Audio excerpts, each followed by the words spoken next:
What would you do if the people you loved were just waiting for you to die?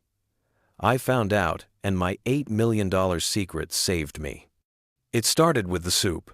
Too hot, too salty, too soon.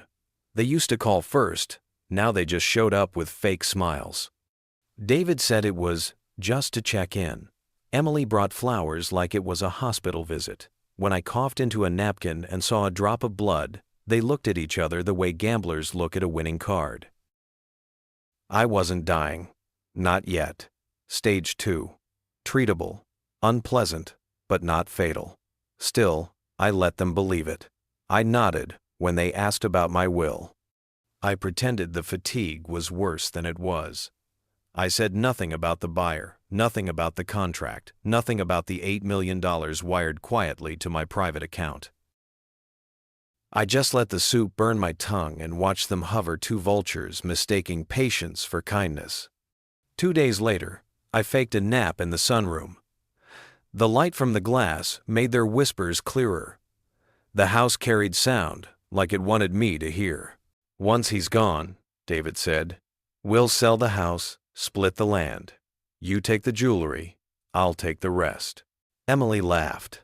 Don't be greedy. You always were his favorite. Then came the line that twisted something inside me. The sooner it happens, the better. We've waited long enough. That wasn't just careless. That was confession. They were done waiting for time to do the work they wanted to help it along. I'd paid their rent, co-signed their loans, babysat their kids.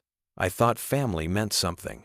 Turns out, to them, it just meant opportunity. That night, I sat in my study and pulled out the second phone, the one they didn't know about. I started with the medicine cabinet. The pills didn't match the label. Sedatives instead of blood pressure meds, slow poison. They wanted me quiet, confused, too tired to question anything.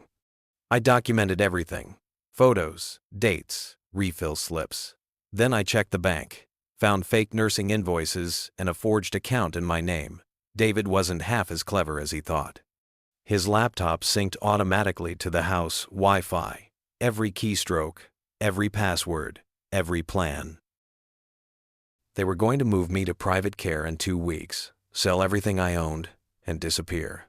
But the house was already sold, the trust already sealed. None of it had their names on it. By Sunday, I wasn't afraid anymore, just done pretending. There's a strange calm before revenge, like the air right before thunder. I felt it hum in my bones. Sunday lunch, undercooked roast, wine I never touched.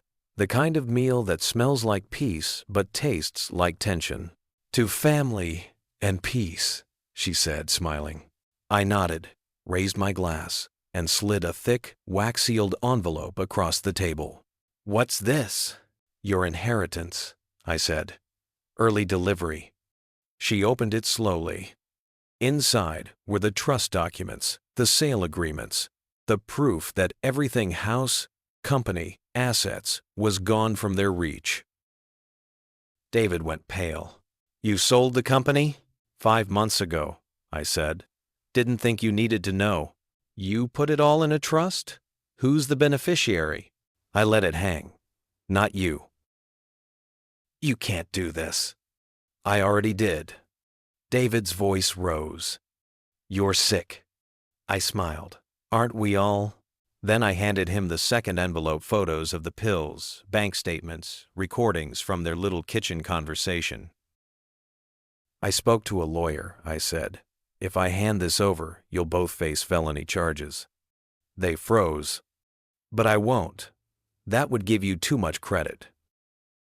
Their relief almost made me laugh. I'm just cutting the cord.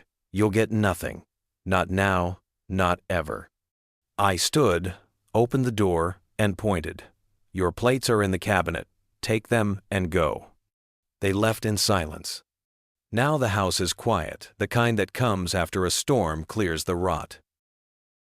I sit in the sunroom, sipping tea. Same chair, same light, but no soup, no whispers, just me, and $8 million they'll never touch. No footsteps in the hall, No voices behind the door, just the steady tick of a clock that finally belongs to me again.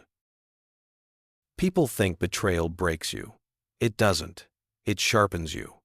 Because sometimes silence isn't weakness, it's a trap quietly closing. If this story made you feel something, hit like and subscribe. Here, every betrayal finds its ending.